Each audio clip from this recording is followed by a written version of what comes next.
Well, as best as I understand it, the building was built in 1894, and it was apparently for the first couple of years used as a town office. And James MacArthur bought it somewhere between 1894 and 1896 because he provided the first funeral that we have on record in 1896 for the owner at the time of the Queen's Hotel, which is right across at this ex-psychiatric patient residence across the road here.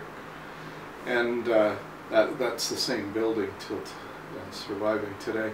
So he ran that, it was more or less, he developed it as a hardware and furniture store and added undertaking, as the phrase was used back then more commonly, to his services, because there was no one else doing it in the area. And he ran that from 1896 to 1926, so for a full 30 years out of this site. And I would guess that not much changed, like in those years, for those first 30 years of its operation. He would have gone to the home of the place of death. He would have provided what rudimentary embalming services he learned over those 30 years, because embalming was really just being introduced into North America as a common practice in the late 1800s. So he would have gone to the home, done the embalming preparation, dressed and laid the person into a casket that he would have brought there and set it up. Usually not like, unlike this little room, in the front parlor of the house. And my grandmother and grandfather were married in 1926, and they bought that business in 1926. And when I was speaking with my grandmother before she died in the 1999, pardon me, she was saying that she could remember in the mid 1940s, probably late 1940s after the war, that people started asking my grandfather, Herman Paul, if the family could use his front parlor, because their front parlor was too small, not unlike this room. And he slowly evolved into providing a facility as well as services, but initially it was just services and merchandise, you know, a horse-drawn hearse, a motorized hearse later. It would have been under the ownership of James MacArthur. Somewhere in our storage we have a picture of James MacArthur, and the gentleman's name is just Stace Jakes. It was Jakes Livery Stable. And we have a picture somewhere of Stace Jakes and James MacArthur up on the top of the horse-drawn hearse, like in the seat for the driver and the funeral director. But sometime in his tenure, he would have bought a hearse, and interestingly, and I have no expectation you'd remember this man, but the gentleman named Stan Anderson of Chisholm, a real patriarch of the community. He was in his 90s, back in the 1990s, and I went and picked his brain a bit looking for history on the funeral home. And he told me he was just a young man in his teens, and he could so I'm going to just, you know, I could look up his birth year, frankly, and tell you, but I'm going to guess it was in the 1920s that he said there was a funeral at the Chisholm United Church.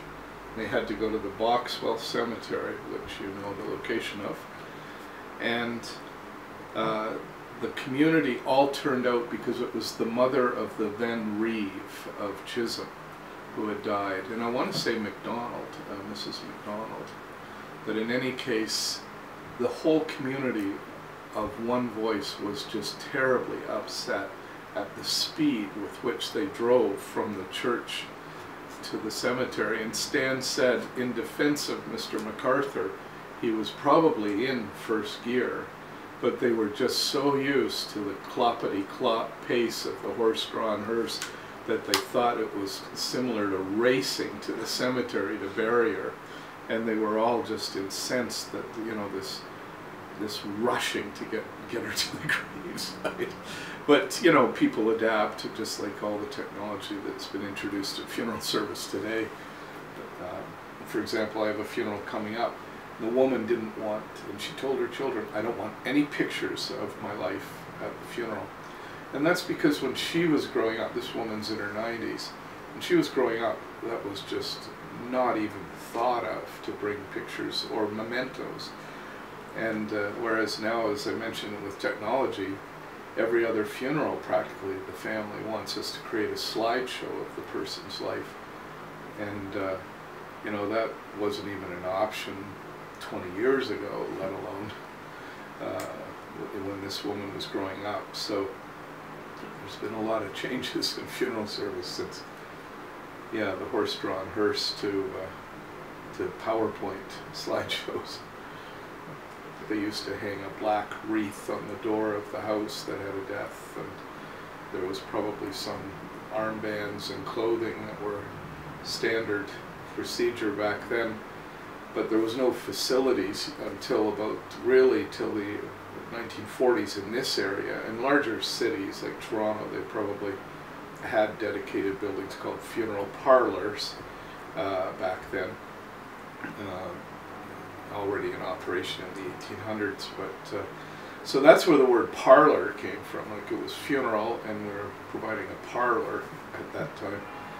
My grandfather ran that for 31 years, and he was really burning out after that time, and he called my father, who lived in Toronto. I was just 2 years old at that point, and in 1957, and that's Max Paul, and my mother Evelyn, and said, would you guys come up and take over this business, because I'm tired of burying my friends, was his basic statement. And so they came up in '57, and Max and Ev operated it until 1980, which is only 23 years. Max was only 49 when he died, and my mother then naturally ended up owning, and she continued to operate it from 1980 to '87 when she sold it to me. So I've been operating it now since 1987, but I've been working here since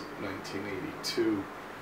I was teaching school in Ajax when my father died in 1980. I had to go back to Humber College for 2 more years of schooling to get this license. So I came back in '82. I was only here 1 month. I arrived in June, moved everything I owned upstairs.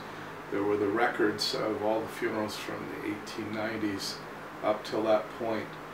In 1982, I think it was July 25th, 1982, that building burned right to the ground, and there are pictures available that people took. It was just a strange coincidence that literally my first holiday of my life, I'd gone camping at the East Coast, and I was in Halifax, Nova Scotia when it burned down. And that was on a Friday, and I arrived back here on the Sunday not knowing that everything I owned and everything we owned in our business was gone. And it was really quite a shock to just see smoldering rubble, and literally it was reduced to rubble. Like it was some of the beams in the basement were literally not squared, they were just logs. They were just round logs holding that structure up. So it would have been so tinder dry, and you know, some of the insulation would have been sawdust, and some of the wiring was still the original old electrical cloth covered wiring. The day before the fire, there was a young man by the last name of Story's funeral here. The place was packed. It was July. They had every window air conditioner turned on to the max, and they figured that it just, all in total, caused a short somewhere. You know, a wire melted and sparked the sawdust, and that's where the fire started, was up in the attic. And unfortunately, well, in a way fortunately, my sister was working just updating our ledgers, and she grabbed up 4 ledgers that she had in front of her, which were 2 ledgers of all our prearranged funerals and 2 ledgers of the current funerals from 1973. So from 73 till now we have, and it's only September of 73, we don't have records of any funerals before that because of that fire. Yeah, it was insured, but regrettably underinsured. My dad had died in 1980, he'd been ill for the best part of a year before that, and it burned down in 82. And so over those 3 years, you know, there was no attention given to the amount of coverage. And who knows, you know, what back in the 1970s, whether it was reviewed annually anyway. My insurance is now reviewed annually by my insurance provider to make sure that they think, and I think, that we have enough coverage. So as a consequence, we built this building trying to stay within the insurance proceeds. But there are things that we did and didn't do that I kind of regret because we didn't have the money to do more. Like, for example, I wish I had bricked the building instead of put stucco over it. But part of the reason for the stucco exterior right now is that the building previously had been stuccoed, so we kind of thought it was an homage to, or a bit of a nod towards the old building, you know, that it was stuccoed. But yeah, there was enough to build the building, and frankly, we get people coming into this funeral home who are from other communities, small town communities, and say, "Why? How come Powassan has such a nice funeral home?" And it's because someone else has converted a house, and it's, you know, the town has just accepted it as what they're getting, and whereas this one was built, you know, for the purpose of the funeral home. So we started immediately building the building we're in now in the fall of '82. I mean, that was July, and by September we had plans drawn up, and we basically just operated funeral service with the good graces of the original owners of McGinty Funeral Home. The McGinty family invited me to use their embalming room and facilities, and good graces of Merv Oshel next door owned a house on the other side of Asante here that's now a driveway, and it was just empty, and he offered that as a place to display caskets. And basically we just set up in the Legion and people's churches, the Golden Sunshine Hall here, for visitings and funerals, and occasionally in those early years we actually, or in that period, we actually set up in 1 or 2 homes. But we had this building up and functional by mid-March of '83, and we've been running it here since. So that's, what, 32 years this building has been up. And it was built and dedicated for the purpose of providing funeral service. So it is pretty useful, pretty functional for that purpose. So that brings you from the birth of a funeral home on this site in the 1890s to today, 2015.